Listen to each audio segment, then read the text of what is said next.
welcome everybody. Thank you for being here. First of all, I want to just say that I'm not an academic expert. I'm just somebody with a personal interest. And so this presentation is a collection of thoughts designed really to enable us all to think. Um, I've predominantly located this discussion within the work context. But of course, I'm sure everyone listening will be able to relate to aspects of this presentation throughout different parts of their life. I'm also aware that some of the listeners are from outside of the UK. So some of the data I will share is and evidence is from UK, and some of the evidence is from researchers in the field from America. And so, as I say, I'm not here as an expert. I'm here to just offer some thoughts and would be really good to hear your feedback. I also just want to caveat by saying that there are many terms that are used to describe, such as, people use people of color, racially minoritized, Black minority ethnic communities. So there are a vast range. For the purposes of this talk, I will predominantly use the term Black, that political context, which is around that shared agenda. So I will share my presentation at this moment in time and leave room. So happy for you to put comments or anything in the chat. Or if there's any questions you want to ask later, but perhaps don't want to vocalize them yourselves, please do use the chat. Okay. So let's take the first slide. So race, where are we? So race is often the elephant in the room. People know that there's an issue with racism, but actually nobody wants to raise it, particularly in the work context. And I've heard comments such as, well, it's uncomfortable. Why do you keep talking about it? Even as a couple of weeks ago, working with a group who said, there's no racism here. So why do we need to talk about it? We've done race. It's time to move on. So it's often the elephant in the room that is not talked about, particularly within work contexts. And so what we know is that race is the house that's on fire on Protected Characteristics Street. So I'm sure you'll all be aware of protected characteristics that are outlined in the Equalities Act 2010. And so these are the protected characteristics that we are aware of. And so when I'm working in this area, I'm often asked, well, what about gender? What about LGBTQ plus? What about disability? What about intersectionality? And what we know when we're talking about issues of race, it is not a race. It's not, there is no race where actually somebody wins and somebody loses. If the fire is not extinguished in the race house, it will have an extremely negative effect on all of the other houses, all of the other protected characteristics. And so what about intersectionality? When we talk about intersectionality, it's the intersection with race. And that term was coined by Kimberly Crenshaw, who's an American academic, coined in the late 1980s. And it describes how race, class, and gender and other personal characteristics intersect. So in America, we know that they talk about intersections where roads cross one another and where they overlap. And that's where the term intersectionality came from.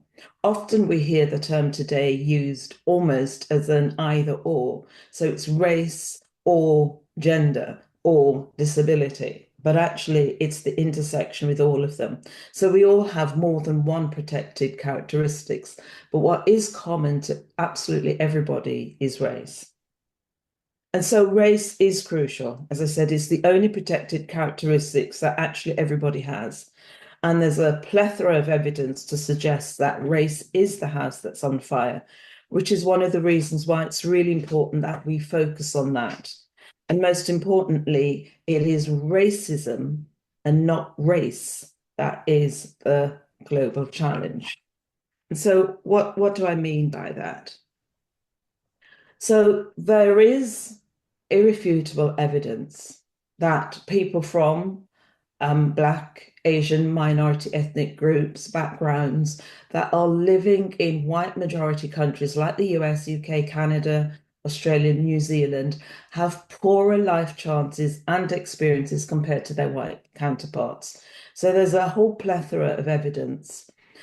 And across all indicators, what the evidence is saying is people from these Black, Asian, minority ethnic backgrounds in general are more likely to have chronic diseases and more likely to die sooner.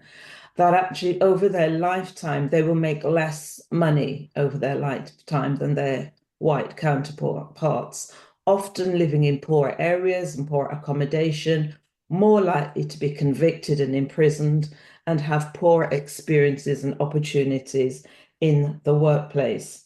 And I'm sure for many of you, none of those 5 bullet points is new. I'm sure that's something that we are all aware of. When we think about our life chances, we need to consider what is it that makes and keeps us healthy. So we think about this notion of the wider determinants of health in terms of what makes us healthy. And if you think about this as a road, and a road that is straighter for some than others, and for others, it has lots of twists, lots of turns, potential inclines, potential dips. So what we know is that there is reduced access to resources for people from Black, Asian, minority ethnic communities. Racism can limit access to employment, to housing, to education, and to good quality healthcare. And these are factors that are influenced by local, national, international distribution of power and resources, which actually shape the conditions of all of our daily life. And so in our communities, it's important for us to consider the environment, for us to consider access to good work, employment, access to good quality food, access to equitable education and skills to transport, all of these things. It's really important for us. These are what we call the wider determinants of health, and they are all crucial factors that actually keep us healthy.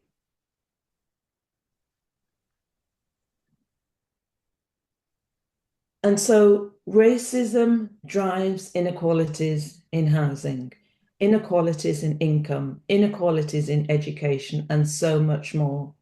It plays a fundamental role in someone's social determinants of health, so it impacts somebody's health. And I want to say it is racism, not race, that is the primary driver of those social determinants of health, and that drives that health, those health inequalities. And what I want to share with you here, let me just go back one, sorry, just to check.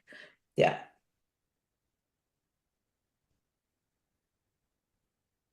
Yeah. So what we know is that racism makes us sick. Ethnic inequalities in health outcomes are evident at every stage of life, of our life course, from birth to death.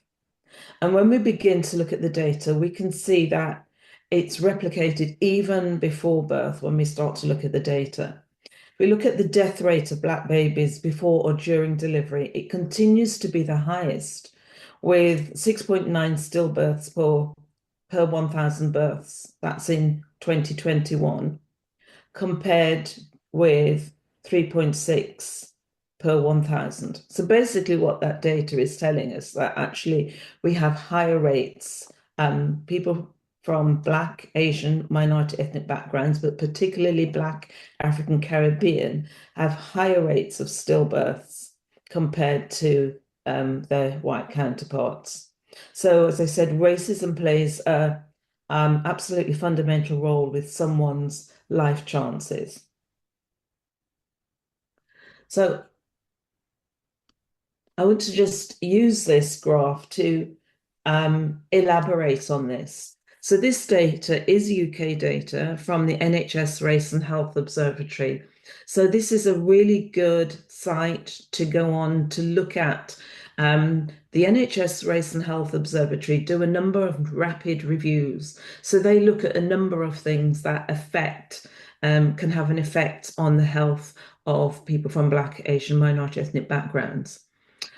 But some of the data that we have and that's available nationally is on this screen. And I'll just pick out just a few of these statistics. So I'm going to start with the top left, that Black women are 4 times, and this is Black African Caribbean women, are 4 times more likely to die than white women in pregnancy or childbirth. Now, that statistics for women of Asian origin is twice as likely. So that's irrespective of your social class. Yes, this comes from the Embrace data. So irrespective of your social class, if you're Black African Caribbean, that is the data for you. For if we move across, just move this out of the way, and look, Black African and Black Caribbean people are over 8 times more likely to be subjected to community treatment orders than white people. Okay. In the UK, African Caribbean men are up to 3 times more likely, 3 to 4 times more likely to develop prostate cancer than white men. So you can see from this, I'm not going to go through all of the data here, but you can clearly see, and please do take a photo, or as I said, go online and look for the Race and Health Observatory. But you can clearly see the inequalities, some of the inequalities that exist for people from Black and minority ethnic backgrounds here in the UK.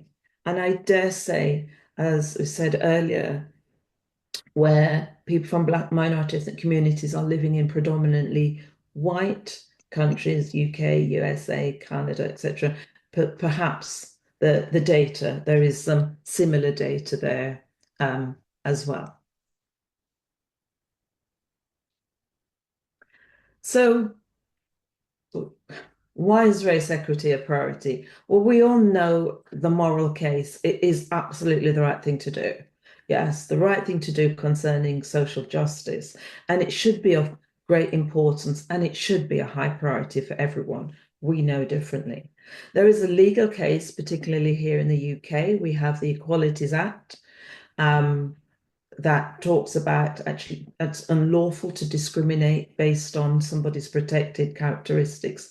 So there is a legal case. There's a quality case, and it's particularly useful for those who work within the health sector.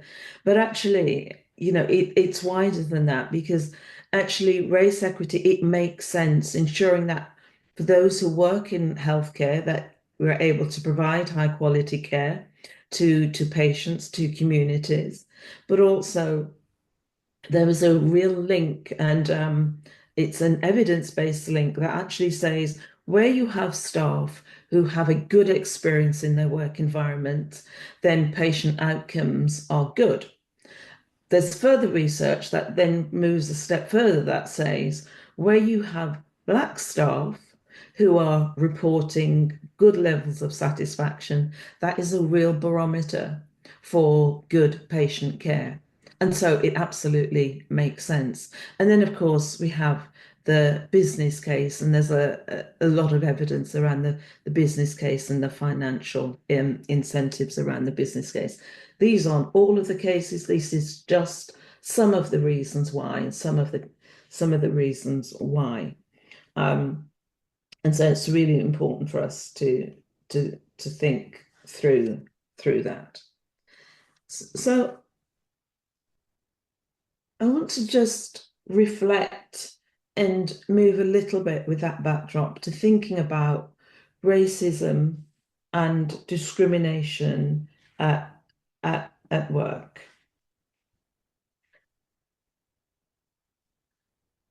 So this slide is Professor David Williams. He's from Harvard University, and he developed a scale to measure the impact of discrimination on well-being.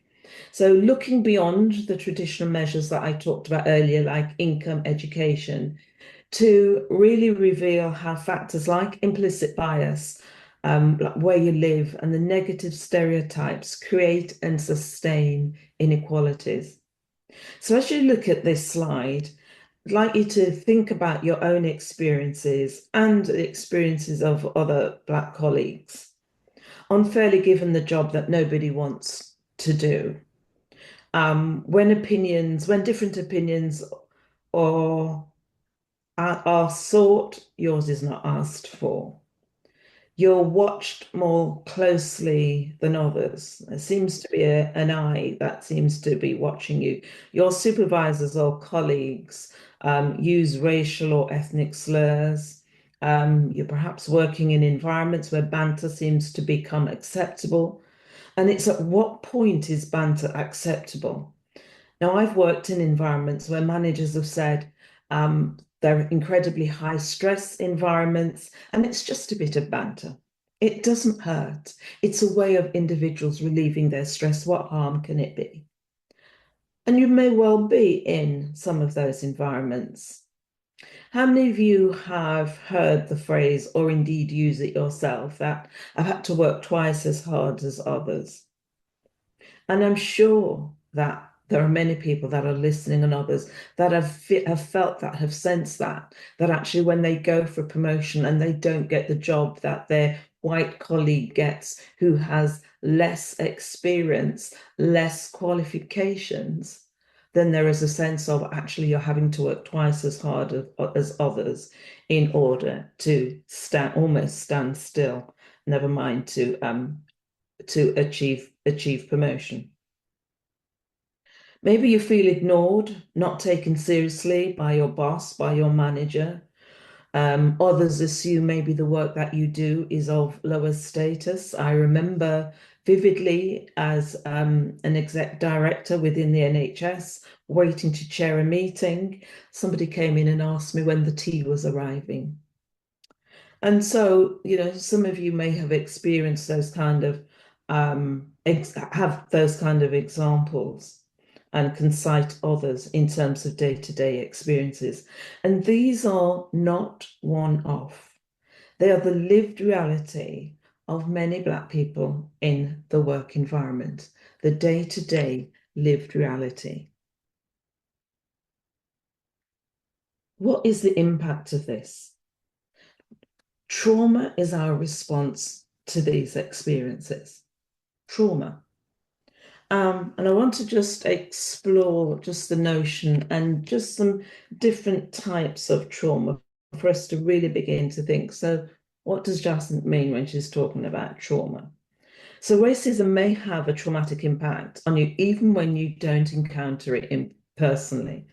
So there are four different types of trauma that I just want to share this evening. So the first one is, I'm sorry, it's a bit of a heavy slide in terms of writing, but the first one is vicarious trauma. So that is when you see or hear about racism towards someone else and you feel traumatized. Yes, you feel traumatic, you feel traumatized. It brings back painful memories of your own experiences. Often when hearing about maybe a legal case, watching something on the news, or reading about it can be incredibly triggering. So that's vicarious trauma. Collective trauma, now this refers to shared traumatic events that involve large groups of people and can be transmitted, as it says, across generations and communities. So when we reflect, for example, then on the murder of George Floyd, there was a shared collective trauma amongst many communities, and that shared collective trauma was global. Yes. And we saw the response and the collective action to that. For example, Black Lives Matter. Then we have another one looking at historical trauma. So this is when you're affected by the realization that your racial group, so whichever racial group you belong to, has been oppressed over time. That actually racism isn't just about today. It's not just about what happened yesterday. It's not today's problem. It's actually traumatizing and has an impact on the lives of so many. And it's that realization that it's the lives of so many. So when people are looking for quick fixes to racism, it's like trying to turn a tanker with a dinghy boat. Yes. It's historical. There are years and years of racism. And then there's intergenerational trauma. So this describes how racial trauma can get passed down through families, through generations, from parents to children. It's the stories that we hear as young people. When you think back to what are some of the so intergenerational trauma, so when you think about what are the stories maybe that your parents or your grandparents told you about the experiences, about their experiences, experience of the communities, and the impacts of racism. And indeed, some of those stories are still told today. Some of the stories are still told today because some of the experiences are still being experienced today. And if an ancestor within the family has experienced extreme and prolonged stress from trauma, that stress from the first generational family member passes down through our family history. And what happens as a consequence of that is descendants can show symptoms of what we know to be intergenerational trauma. And those symptoms may come out as such things as anger. And I'll talk through some of the symptoms in a little while. And many descendants, when we look back, and when we think back, and when we reflect back, may have struggled with their mental health throughout childhood, and may report that they've always felt this way, but actually unable to really articulate why they have felt this way.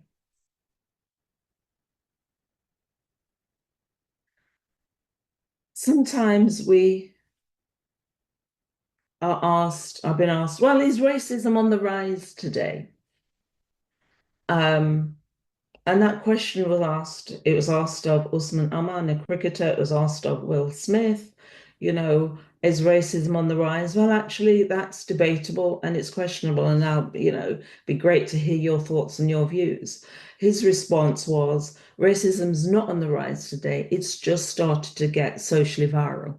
So through our social media platforms, through the news, through any kind of media, through discussions, we see it more and we see and hear the impact of it more. So it'd be really interesting to get your views and your thoughts on, is it on the rise? Is it on the rise today? So those experiencing racism would say perhaps it's not on the rise. It would appear to have increased, but it's actually just about it's being talked about more. So we know that racism is not new and it's pervasive. And when we think about it in relation to the workforce, it is incredibly pervasive. And in my experience of working with organizations, following those horrific events surrounding the brutal murder of George Floyd, there was a real flurry of activity from organizations desperately wanting to do something. Most organizations totally unclear about what they wanted to do and the real reasons why they wanted to do it. And so some of the difficulties and some of the pervasiveness in organizations is bullying and harassment that takes place. Yes, overt and covert bullying and harassment that takes place. Very recently, I've heard about instances of blatant racism in an organization using the N word and the P word blatantly, which is against the law within this country, and the police were called, but unfortunately weren't able to track down who did that.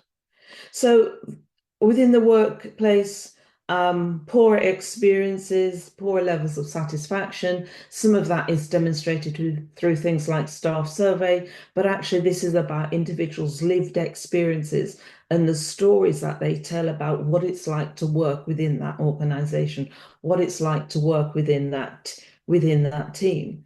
We hear inequity and around the recruitment process, around, lack of consistency, lack of opportunities. Some of the data that we have within the NHS will say that actually, if you are white, you are up to twice as likely to get the job than if you are black. And what the data is showing us that actually, there are equal numbers of applicants from a black minority ethnic background as there are white. But what happens as they move through the process, when it comes to who is appointed, the chances are far less. So we have an ethnicity pay gap. There are discrepancies around career development. I talked earlier about examples where individuals have the same level of experience, sometimes more, have the same level of qualifications, sometimes more, but actually do not get the job. And what happens is not only do you not get the job, you get incredibly poor feedback.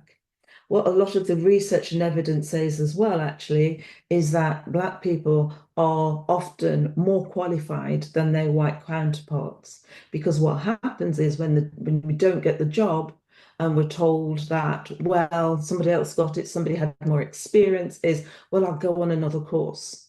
And so we end up collecting certificates and doing a number of courses, often funded by ourselves, in that drive to develop our careers. And then we get gaslighting, we get microaggressions. So it's pervasive, it's in every day, it's throughout society. Having to think very carefully about where you go, think very carefully about where you work, thinking, will I be accepted? What are the stories that are relate to people's experiences? And doing this day in, day out is extremely tiring for those who are on the receiving end. And what that does within the workplace is it leads to something called hypervigilance, and it leads to stress. So where there is no trust in your organization, in your team, wherever it is that you are, where there is potential over scrutiny, there's gaslighting, there's microaggressions, people that look like you are not getting career development. Yes, then you'll find that there are many Black people who are operating in that state of hypervigilance. So it's the result of having to work in that stressful environments, that increased state of alertness, that feeling that you have to look over your shoulder constantly, thinking about what's going to happen. Yes, thinking all the time, what's going to happen? I need to keep my head down. I don't want to put the head above the parapet. I won't complain. I'm not going to report something. And it's operating in a constant state of increased alertness. And that's a stressor. And it does begin to make you sick. So Black people have become hyper alert to those hidden dangers, hyper alert to the comments, hyper alert to the comments, hyper alert to the banter that sometimes our colleagues do not see, do not hear, and of course, many do not experience. Being the only Black person in a meeting time and time again is stressful. As a senior leader, being the only Black person, where you're trying to get your voice heard, where actually the things that you say are then said by your white colleagues or white counterpart, is incredibly stressful. Wondering, will people actually listen? Will people actually take me seriously? So there's an acute fear of making a mistake because actually there's the potential that their mistake is going to be highlighted and noticed far more than their colleagues. So this constant state of alertness, this hypervigilance has its consequences. And so we know racism can make you sick. So if you've experienced this article written last year by Julia Fergin says, if you've experienced racial discrimination, you will know how it feels. Racism can cause high blood pressure, excess weight gain, and mental health problems. So in the workplace, what you will see and what happens as a consequence is either this may be happen to yourself or your colleagues. This is a consequence of everyday racism, the everyday hypervigilance, consequence of feeling disillusioned, Black people feeling sad, unhappy, depressed. Yes, there may be rumors and murmurs that they are miserable, hypersensitive to jokes and banter, whereas silently they're suffering from the effects of racism. There may be a lack of confidence, um, a lack of confidence in their employee, personal confidence, lack of confidence with their employees or colleagues, a lack of belief in the system. With people saying, I don't believe the system is really serious about race equity. Yeah, nobody looks like me in these positions. There are no role models. We don't get the jobs. Yes, there's a lack of engagement and a general sense that history is repeating itself time and time and time again. And as you can see, this can lead to signs of and feelings of PTSD, post-traumatic stress disorder. So let's just explore this a little further. And racism makes you sick. So let's just explore it a little bit further. So poor sleep, unable to sleep at night, because actually some of the experiences, some of those feelings are running around in your head, making it difficult to sleep. High incidence of coronary heart disease, the stress and the impact that that has. Lower birth weight babies. So when I talked about the impact of racism throughout the life cycle and even before, that actually lower birth weight babies as a result of the of stress and racism. Higher rates of smoking, alcohol, drug use, and unhealthy eating. Cognitive impairment, so that's brain fog, can't think.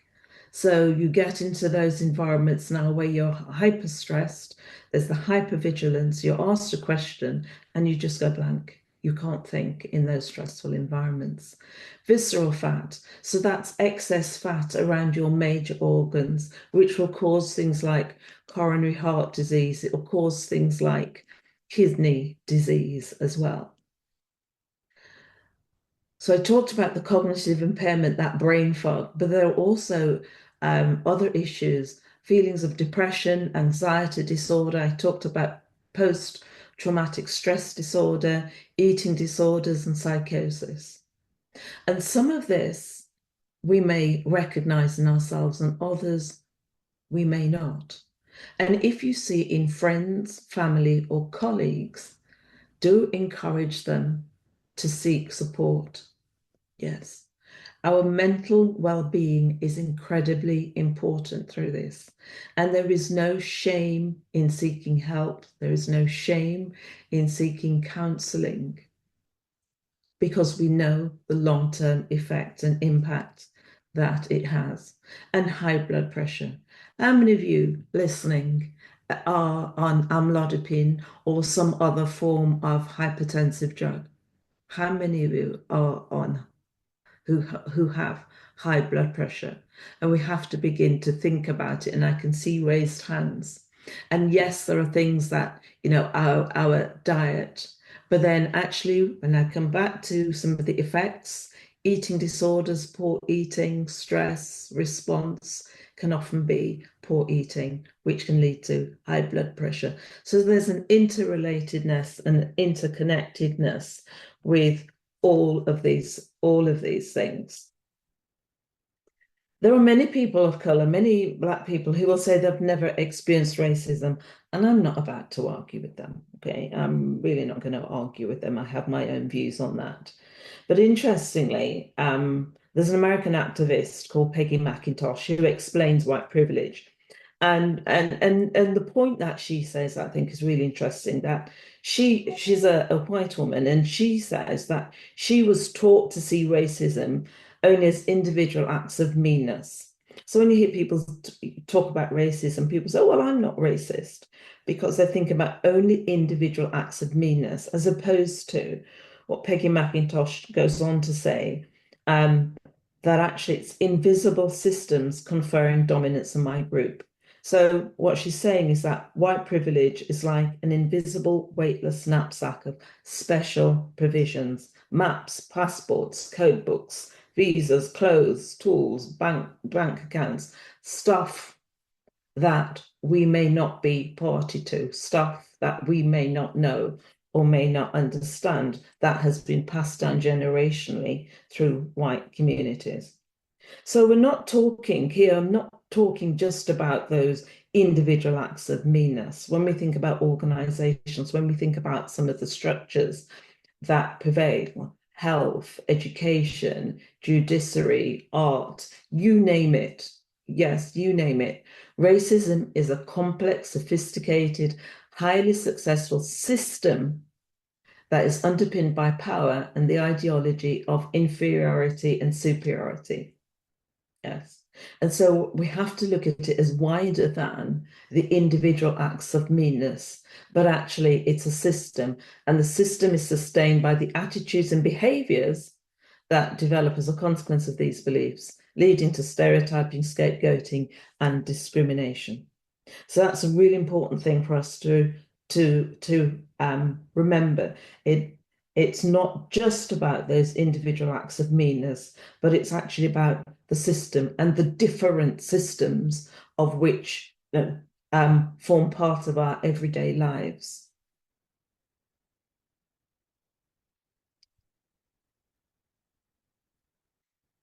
And so just moving on to the impact on our health. So many of us may understand the whole concept about weathering. You know, when if you imagine rain dripping onto a stone or a rock, eventually part of that stone will begin to erode, and that's called weathering. It's called biological weathering. So this is about the work Arlene Geronimus, who's an American public health researcher, and she's a doctor of behavioral science, and she coined this term biological weathering to describe the physical impact that the stresses of social justice, the stresses of racism have on marginalized communities, on people from Black minority ethnic backgrounds. So that drip, drip, drip effect of racism, the microaggressions, which incidentally are not microaggressions at all, cause this weathering. Yes, the banter, the jokes, the avoidance, the disrespect, all of this that happens on a day-to-day basis causes a drip, drip weathering. And so we weather. And so that has a great impact on our health. She goes on to look at the cumulative effects of that drip, drip weathering and that biological impact. And what she did was this isn't as confusing as it might look in terms of looking at telomeres, but what she did was actually looked at the telomeres at birth of people from Black communities and white communities, predominantly women. Your telomere is basically something that's at the end of your DNA, at the end of your chromosomes. That is an indication of your length of life. Okay. And basically, what she found was that between birth and adulthood, the telomeres of Black people relative to white became shorter. Yes. And it was more pronounced in Black women. So her research is suggesting that external stressors, the racism and the impact of racism and discrimination that we've talked about, shorten the telomeres of Black women. So basically, saying that Black women age 7.5 times more than white women.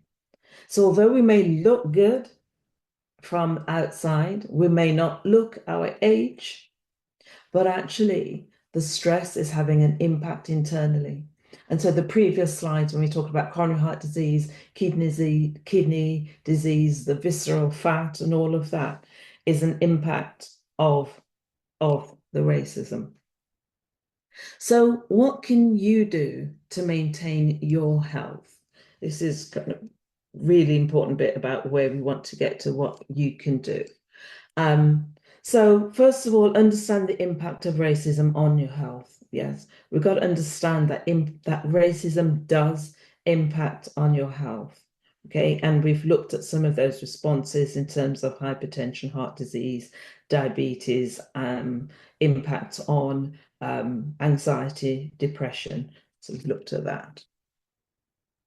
Secondly, we need then to develop strategies for maintaining our physical and mental well-being. So whatever that is for you, mindfulness, meditation, deep breathing exercises, guided meditation, they help with our stress responses and help to improve emotional resilience. Some of you may well enjoy journaling or do that as part of your professional practice. So writing about the experiences and the emotions that are attached to those experiences may have a real therapeutic outlet and also help individuals to process not only their feelings, but to reclaim their narratives around what is true and what is untrue, and about the strengths and the assets that we are in terms of society. And also as well, seek professional support. As I said earlier, there is no shame in accessing therapy or indeed coaching, especially from individuals or organizations that understand racial trauma. And then that can provide you with tools to cope with the racial stress, and also affirm the experiences. Third thing is strengthening the body against the effects of racism. So prioritize sleep and rest. Good quality sleep is incredibly important for managing stress.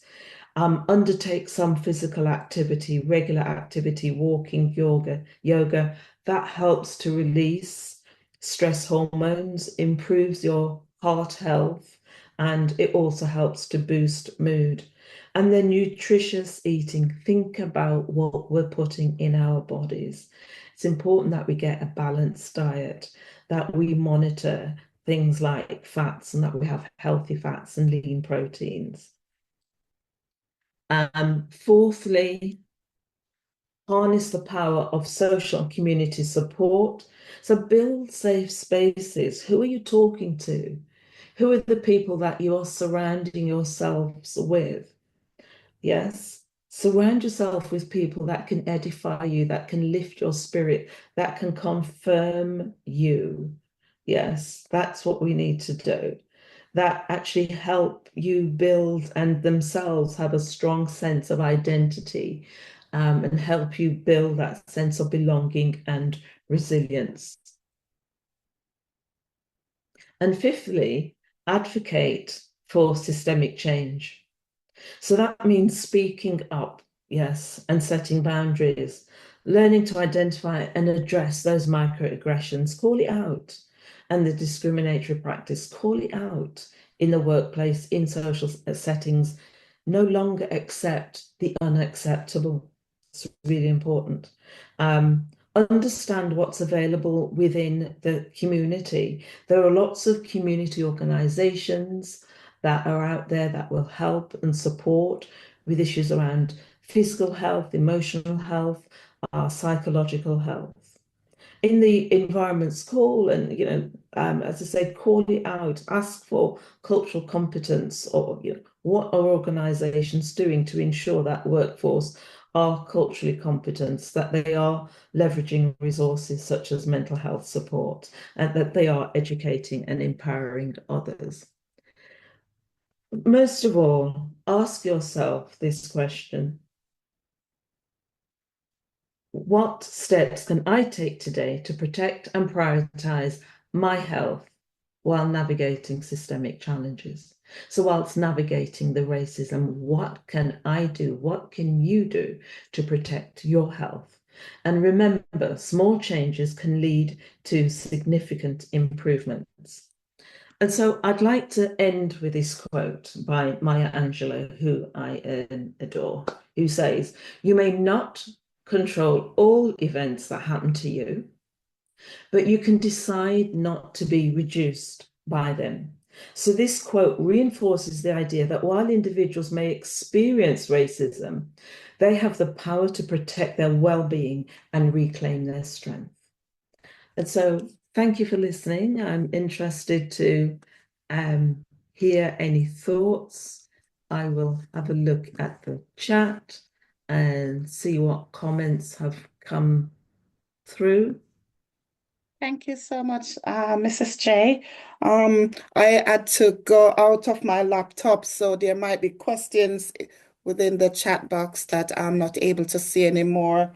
But you mentioned a quote, you quoted Yvonne Colgill. You said the system is sustained by the attitudes and behaviors that develop as a consequence of these beliefs, leading to stereotyping, scapegoating, and discrimination. You mentioned that racism is a complex, sophisticated, and highly successful system that is underpinned by power and the ideology of inferiority and superiority. You've also touch on what does racism does to you. Trauma, you mentioned trauma. You mentioned coronary heart disease, low birth rate, poor sleep, the impact on our health. And I'm just going to throw it out to anyone who would like to ask Jacinta a question, make a comment. We've got one question that I can see. Someone asking, is there racism among us as Black people? So, I'd like to Yeah. just, uh, hold on, Okay, Tony. go ahead. Go ahead. sorry, I'd like to just address the one before that, if I may, Olga. Sure. Say, I know this issue, this is about issues in the workforce, but I wonder what effect this is having on our children when they experience these issues in school. And thank you for that, because actually it'll be the same. So we've talked about, remember, I talked about the different types of trauma. And so so the experiences that children will face are the experiences that I've shared in terms of the workplace. So they will still be in environments where they may be subject to the microaggressions, to the racist slurs, to those insults. They have access to social media, so they will see it all around them, and it may impact in a number of different ways. And some of that may well be behavioural, that it comes out in behavioural. Children may become withdrawn. They may have other psychological impacts. Physiological impacts such as bedwetting, it may come out, as I said, in behaviour. And so it's really important to understand your child. It's really important that when something happens, when your child comes home exhibiting behavior that is not what you would class as the norm, or your child comes home and says and shares an example, it is really important that as parents, as carers, that we attend school to seek clarity, clarification, to share the experience, and ask specifically, what is it that they are doing to eliminate racism and the effects and impact of racism? Because what we see in terms of education as one, we see the black boys, the overrepresentation of black boys being excluded from school. Yeah, because very often children and young people may not have a language for what they're experiencing, may not be able to articulate what they're experiencing, and so therefore it comes out in all different kinds of ways and different behaviors. Yeah, we have some questions that I want us to please find time to answer. One of them is that how should religious racism be addressed in the workplace? If you can spend 1 minute answering that question, please. how should we, How sorry, should religious racism be addressed in the workplace? oh, religious racism. Yeah. Well, religion and race are two separate things. So if it's around religious discrimination, that's different to racism. So I think we just need to be quite clear about that, because yeah, we need to be quite clear about that. And so it's discrimination on the grounds of religion, which is separate too. So I think I just want to make that distinction. Perhaps whoever asked that question has got something specific that they're thinking about, but I think they just need to disentangle the two of them. Somebody asked, is there racism among us as Black people? And how can we whistleblow or fight it when it happens? If I can quickly step in there. Is there racism among us as Black people? How can we whistleblow or fight it when it happens? How can we whistleblow or fight it? Is that was the question? Yes, Yeah. when it happens. I would argue that there is not racism amongst us. I'd argue that there are things like there may be colorism, and all other forms of ism. Suppose, it's going back to defining and describing what we mean by racism. And if we're talking about notions of power, then actually, then we need to rethink actually that whole thing. Can we be racist against each other? So I think that's a bigger debate. I would argue not, if we're going off that definition in terms of looking at power. I think there are other forms of isms that exist within us as a community, as in other communities that exist. One last question, please. The person says, secondly, are there any suggestions for advocacy that could support individuals working in healthcare, particularly within the NHS, where Black men and women often experience racial discrimination? Each NHS organisation has their own ways of supporting staff. So I can only speak to some of the things that I know that exist in some NHS organisations, and there are staff networks in many organisations. They are at differing degrees of maturity. Yes, but there are those staff networks where people do share their experiences, come together and share their experiences. And I think there's the degree to which actually those staff networks can then influence decisions made within the organization. They have different degrees of success, but it is about finding that safe space. And I think just in response to a point that was raised, and I can't remember by who, sometimes that space may not be in the workplace. Yes, sometimes you may need to find that space and that place of healing and that space to talk and to reclaim those narratives outside of work. So, there's a part of me that says don't rely on your work environment. Yeah. To help and to save. Yeah. One would hope so, but actually let's not have an over-reliance, given what we know. Thank you for sharing your knowledge and for your continued efforts to make a positive difference in the lives of many. And your work is so invaluable.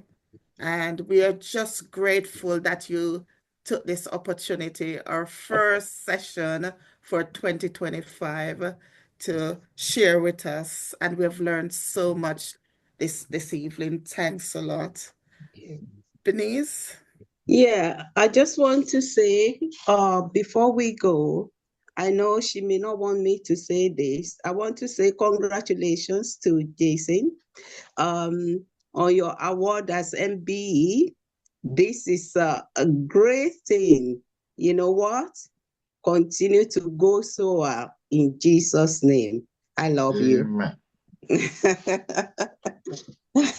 Congratulations. Thank you. Sorry, I just Yeah, I'm And back on now. Thank you so much. And just to remind those who are joining for the first time that this is a regular webinar we have sharing, engaging with the global majority community. And our next meeting, our next session will be on the last Thursday of February. So do join us. Thank you so much. And we'll see you then. Thank you. Bye.